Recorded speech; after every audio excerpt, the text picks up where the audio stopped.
Nous allons voir ici les transitions entre diapositives. Retrouvons cette présentation sur les essentiels de l'ordinateur. Nous allons activer tout d'abord la trieuse que nous trouvons en bas dans les outils. C'est le deuxième bouton. Ce qui est intéressant de voir avec la trieuse, c'est l'ensemble des diapositives qui se suivent. Surtout sur ces diapositives, il faut regarder en bas de chacune des vignettes s'il y a une étoile ou une durée en minutes et secondes.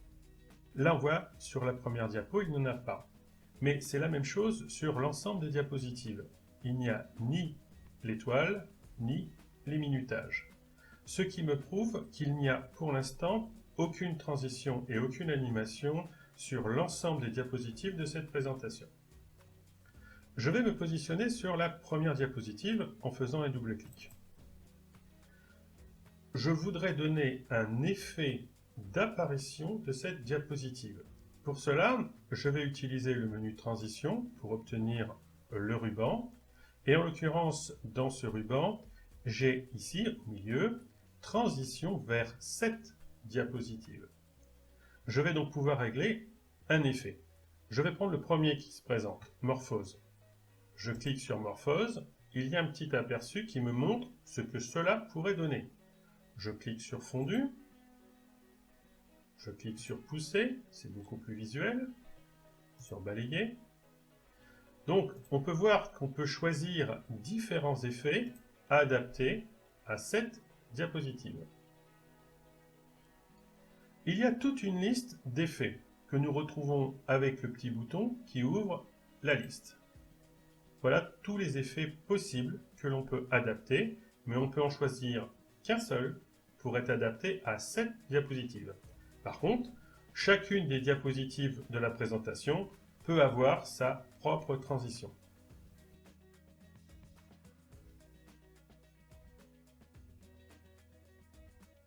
Chaque transition peut aussi être associée à des options, les options étant différentes en fonction des différentes transitions. Prenons un premier exemple. Je me positionne sur la diapositive numéro 2. Je vais lui donner un effet balayé. Et on voit effectivement, après avoir donné cet effet, il y a ici, dans le ruban, une commande qui s'est activée. Elle s'appelle Option de l'effet. Pour balayer, je peux balayer à partir de la droite, du haut, de la gauche, du bas ou d'un coin. Je vais donc choisir l'endroit qui va être le départ du balayage. Par exemple ici, à partir de la gauche. L'aperçu me permet de donner effectivement un balayage par la gauche. Je vais le faire sur une autre diapositive avec cette fois-ci un fractionné. Donc le fractionné est parti du centre de l'écran.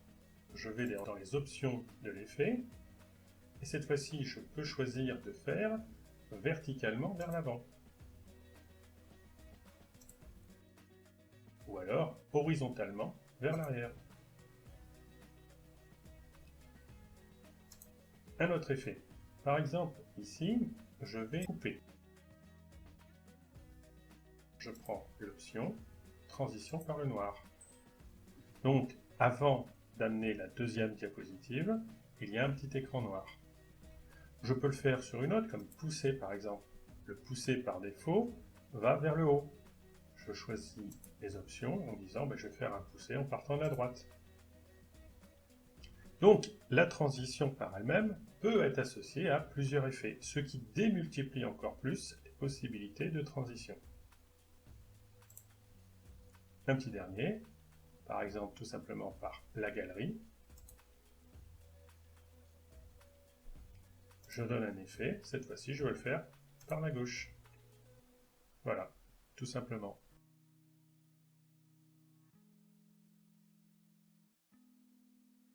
Maintenant, voyons les minutages. Il y a 2 minutages sur une transition. Je suis sur cette diapositive, ruban transition, et je vois dans le groupe minutage qu'il y a une durée, 1 seconde 60, manuellement, après 0. Cela signifie que l'effet de transition va durer 1 seconde 60. La durée est donc la durée de l'effet. Par contre, la deuxième durée, celle qui est indiquée par après, est le temps d'affichage de la diapositive avant la prochaine transition. Donc, si je veux visualiser la diapositive que nous avons sous les yeux, par exemple, pendant 20 secondes, je vais pouvoir cliquer ici sur Après et régler le temps à 20 secondes. Cela sera donc le temps d'affichage de cette transition. Quand la diapositive va arriver, elle mettra un certain temps pour arriver et elle restera affichée pendant la durée. Si je ne veux pas automatiser mon diaporama, je décoche cette possibilité et je laisse manuellement. Manuellement, ça veut dire que je vais donner l'ordre de passer moi-même à la diapositive suivante. Souvent, c'est un ordre avec la souris où on clique ou avec le clavier pour appuyer sur Suivant. Donc, cette option n'a d'intérêt que si on automatise complètement le diaporama. La durée qui est donnée sur un effet de transition peut être accompagnée d'un son. Nous avons toute une série de sons, donc comme une bombe, un marteau, un laser, donc qui annonce l'arrivée de la prochaine diapositive. Alors c'est assez amusant, on peut effectivement l'utiliser, mais c'est au détriment vraiment du message essentiel qui est donné dans la présentation. C'est vraiment du gadget. À déconseiller puisque ça agace assez rapidement les spectateurs. Par contre, si la durée qui est 1,60, on veut qu'elle soit la même de manière uniforme sur tout le diaporama, on pourra cliquer sur le bouton Appliquer partout. Sinon, les effets ont des durées différentes. Là, on voit bien ici que nous avons 1,60 parce que nous sommes sur l'effet galerie. Si je me positionne par exemple sur l'effet tourbillon, il sera de 4 secondes. Le tourbillon est beaucoup plus long, il y a plus d'effets. Donc on peut avoir effectivement des durées variables aussi de transition d'une diapositive à une autre. Donc attention à tous ces minutages, ça doit être très précis, surtout si on rajoute des effets sonores, il va falloir contrôler, faire des essais et bien calibrer son minutage. Voilà pour l'ensemble des outils de transition. Bien évidemment, il suffit tout simplement de s'exercer et on peut faire des effets spéciaux. Je vais vous en donner un ici. Imaginons cette diapositive avec 4 vignettes qui voudraient être apparentes ensemble. Je peux la décomposer pour faire apparaître vignette par vignette. Si je regarde la diapositive précédente, je n'ai que 3 vignettes. La diapositive précédente, 2 vignettes, et ainsi de suite, jusqu'à la première qui n'a aucune vignette. On peut faire apparaître les images au fur et à mesure et elles vont venir se superposer au texte. C'est tout simplement un effet de transition qui peut être donné. Donc, imaginons, je me mets ici, je peux faire un fondu et je vais faire la transition fondue sur chacune. L'effet sera le suivant, ça veut dire qu'à chaque fois que je vais avancer dans mon diaporama, le fondu va faire venir la diapositive suivante, ce qui va donner l'illusion d'une animation. Je vais régler sur par exemple 2 secondes pour aller assez vite.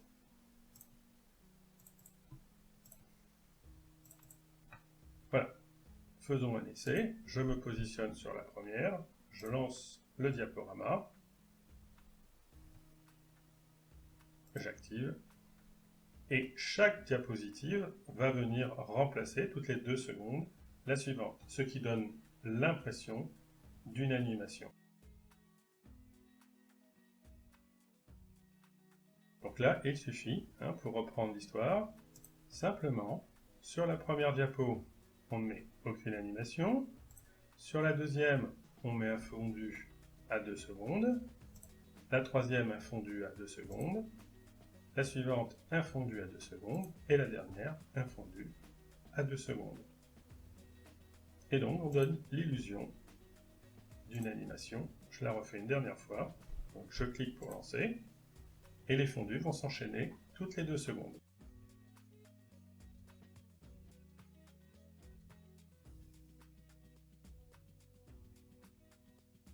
Voilà, terminé pour cette petite présentation des transitions. C'est un des effets de l'automatisation.